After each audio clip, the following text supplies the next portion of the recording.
warahmatullahi wabarakatuh ya. Anak-anak, selamat pagi, selamat berjumpa kembali pada pertemuan yang kedua mata pelajaran ilmu pengetahuan sosial atau IPS ya, bersama Bapak Supriyadi SPD. Pada pertemuan kali ini kita akan melanjutkan materi pada pertemuan pertama yang kemarin ya, tentang interaksi antar ruang benua Asia dan benua lainnya.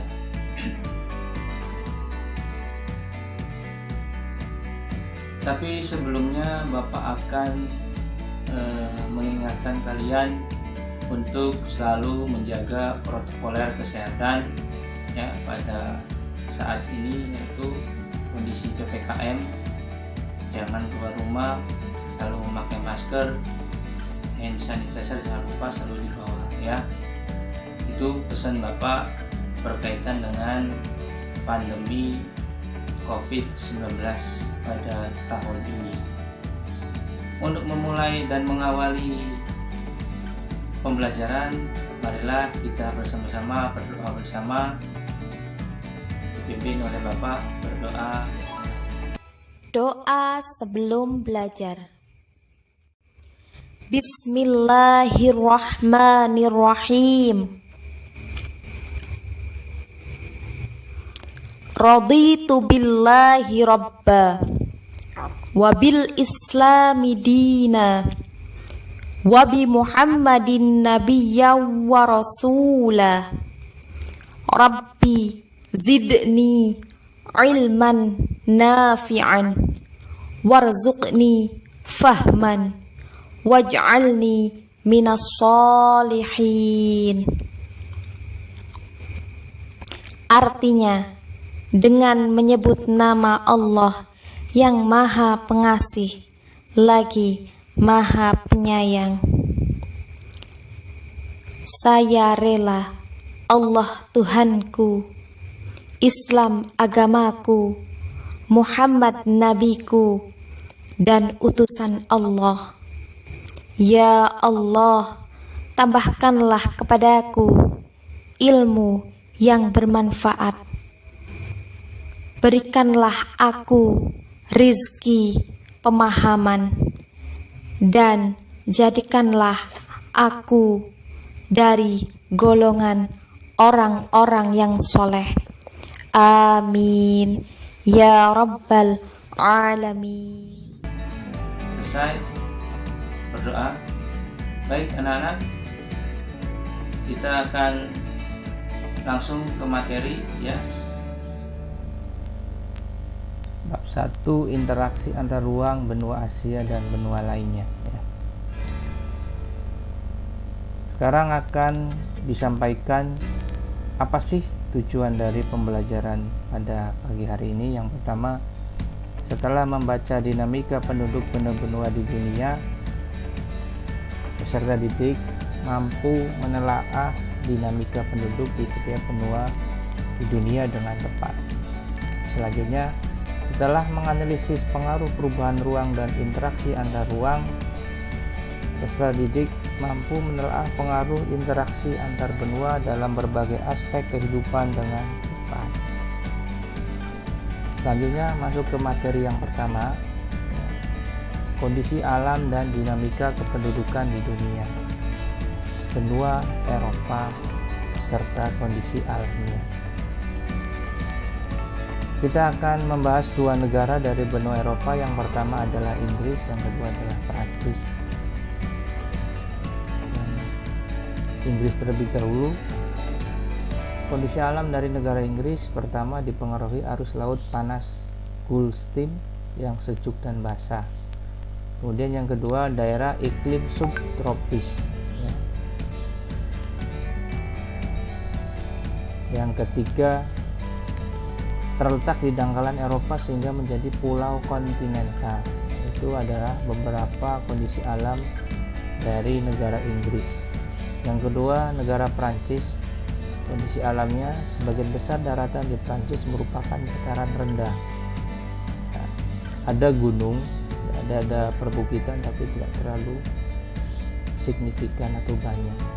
Yang kedua, terdapat cekungan yang dikenal dengan nama Masif Sentral. Cekungan ini banyak dikenal oleh masyarakat di dunia. Kemudian kondisi kependudukan dari benua Eropa. Ini jika kalian lihat ada gambar dari piramida penduduk benua di Eropa. Itu yang dimulai tahun 2017 ya. Piramidanya. Kondisi pendudukan benua Eropa terjadi fenomena aging population. Apa sih aging population? Nanti kita akan bahas. Kemudian tingkat pertumbuhan penduduk rendah. Karena berbagai macam faktor sehingga pertumbuhan dari benua-benua negara-negara benua Eropa ini jumlahnya rendah. Dan tingkat kesehatan, perekonomian, dan pendidikan penduduk relatif baik. Seperti yang sudah sama-sama diketahui, negara Eropa adalah negara yang maju. Jadi dari segi kesehatan, perekonomian, dan pendidikan pun penduduknya relatif baik. Kemudian di Eropa banyak negara-negara yang sudah termasuk sebagai negara yang sangat maju.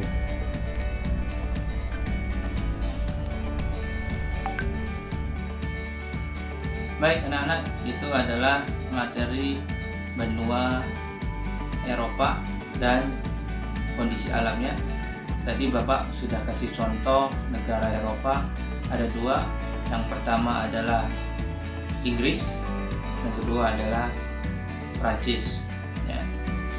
Selanjutnya kita ke benua yang paling kecil, benua kelima adalah benua Australia.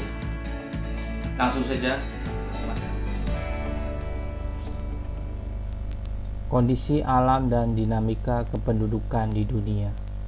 Dari benua yang terakhir ya, dari 5 benua, yaitu benua Australia. Kondisi alamnya bagaimana? Terdiri atas 3 zona, yaitu dataran rendah tengah, dataran tinggi timur, dan plato besar.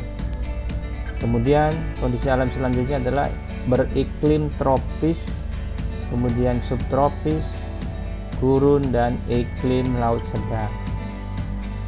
Yang ketiga, kondisi alamnya terdapat kenampakan The Great Barrier Reef. Kemudian yang terakhir dari kondisi alam benua Australia adalah fauna yang khas Australia berupa berbagai jenis reptil dan hewan berkantung. Ya, kalian tahu hewan berkantung yang terkenal dari Australia? Ya, betul, kanguru. Nah, itu adalah beberapa kondisi alam dari benua yang terkecil, benua yang kelima, yaitu Australia. Selanjutnya, bagaimana kondisi kependudukannya? Kondisi pendudukan benua Australia seperti yang terlihat pada piramida pada tahun 2017, populasinya adalah 24.641.066 ya. Apa saja kondisi pendudukannya? Pertama, dipengaruhi kedatangan bangsa Inggris pada abad 15. Kemudian perekonomian didukung sektor pertanian, perkebunan, perindustrian, dan jasa pertumbuhan penduduk yang lambat ya. Kenapa lambat? Karena memang dari kebiasaan hidup orang-orang yang tinggal di benua Australia ya, itu. Baik anak-anak, itu adalah materi mengenai benua Australia ya. Kalian yang paling kalian ingat pasti adalah hewan khas Australia yang biasa dilihat di Australia. Apa itu? Ya betul, adalah kanguru. Kita nanti akan masuk materi selanjutnya mengenai pengaruh interaksi ruang benua-benua di Eropa. Nanti kita akan kaitannya interaksi antar ruang dari segi ekonomi, sosial, budaya, politik, dan lain sebagainya. Langsung saja kita ke interaksi antar ruang. Pengaruh perubahan ruang dan interaksi antar ruang di benua Asia dan benua lainnya. Pengaruh perubahan ruang, ya. Jadi perubahan ruang ini kita bagi menjadi dua faktor. Ada yang pertama faktor alam, yang kedua adalah faktor aktivitas manusia. Faktor alam itu terjadi beberapa, diantaranya adalah tsunami, banjir, gunung meletus, longsor, badai. Nah, itu adalah beberapa dari perubahan ruang dikarenakan faktor alam. Yang kedua, perubahan ruang dikarenakan faktor aktivitas manusia. Jadi perbuatan yang disebabkan oleh manusia, ya. Yang diantaranya adalah pemanfaatan alam secara eksploitatif. Jadi penebangan hutan yang sangat cepat dan eksploitatif, ya. Kemudian yang kedua adalah penggunaan lahan tidak seimbang. Jadi yang dimaksud dengan penggunaan lahan tidak seimbang ini, lahan yang digunakan tidak melihat keseimbangan antara lahan yang satu dengan lahan yang lainnya. Kemudian selanjutnya adalah pengaruh interaksi antar ruang benua-benua di dunia. Yang pertama, pengaruh interaksi antar ruang dari segi ekonomi. Bagaimana pengaruhnya? Yang pertama, mendukung pertumbuhan ekonomi. Jadi,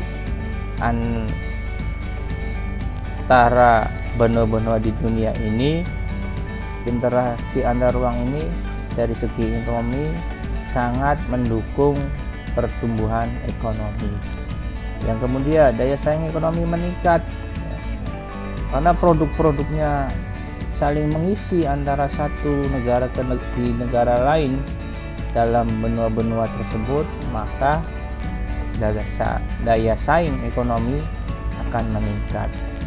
Yang kedua, selanjutnya kualitas produk meningkat. Jadi jika daya saing meningkat, otomatis, ya, secara otomatis kualitas dari produknya pasti akan meningkat karena ingin bersaing, ya. Selanjutnya adalah peluang investasi makin terbuka. Karena adanya interaksi antar ruang ini, maka antar benua-benua negara di benua-benua tersebut akan saling membutuhkan, sehingga terciptalah investasi atau penanaman saham pada negara-negara yang membutuhkan. Kemudian pengaruh interaksi antar ruang dari segi sosial budaya. Yang pertama adalah sektor pariwisata menjadi sektor yang menjanjikan. Ya, yang kedua adalah pengaruh budaya barat dapat merusak budaya asli.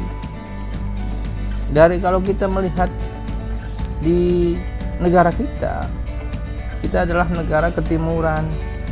Nah, jika ada budaya barat, kadang kalau kita tidak menyaring, maka budaya barat tersebut akan merusak budaya asli dari negara kita.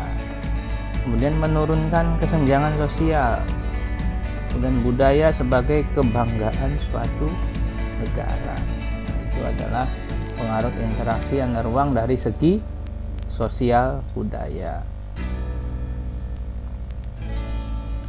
Selanjutnya, pengaruh interaksi antar ruang dari segi politik. Yang pertama, ada potensi saling mempengaruhi antar negara. Nah, contohnya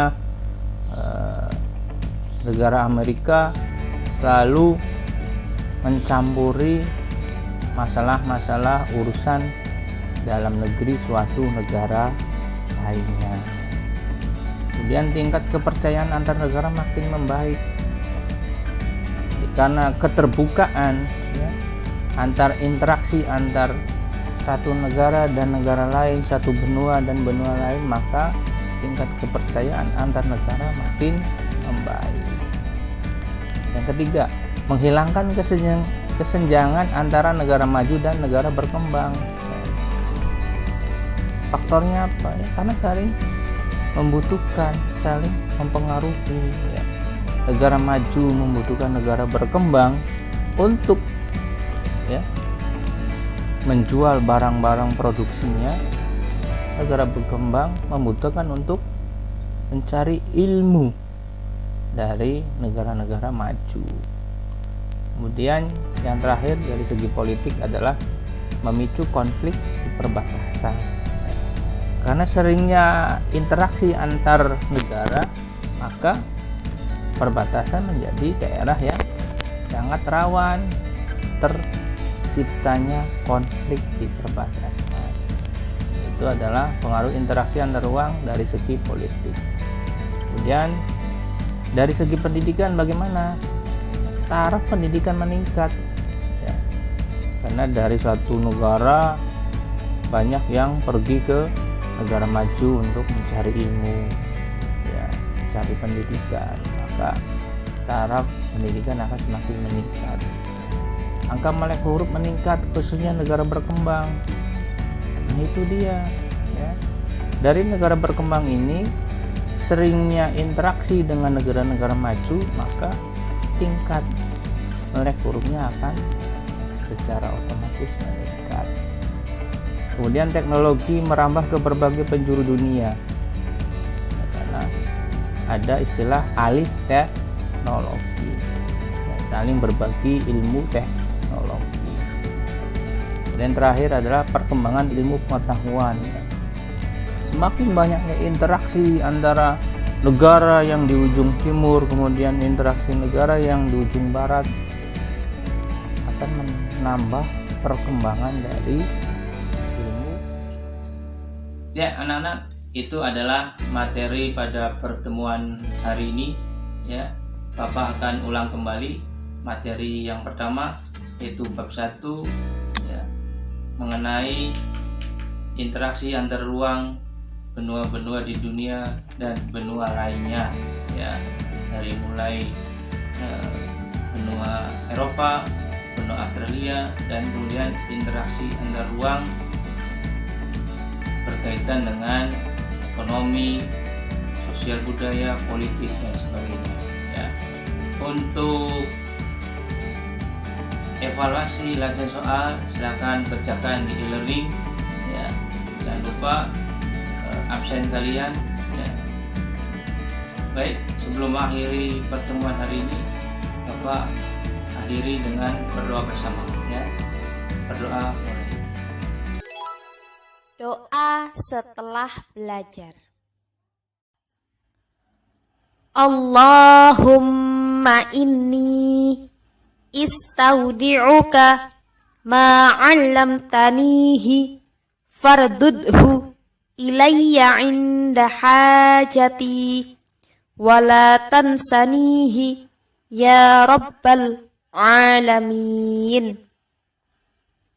Artinya, ya Allah, sesungguhnya kutitipkan kepadamu apa yang telah Engkau ajarkan kepadaku, maka kembalikanlah dia kepadaku di saat aku membutuhkannya. Janganlah Engkau buat aku lupa kepadanya, wahai Tuhan pemelihara alam. Berdoa mulai. Selesai. Baik, anak-anakku, akhir dari pertemuan hari ini. Jangan lupa minggu depan kita akan berjumpa kembali ya. Wassalamualaikum warahmatullahi wabarakatuh.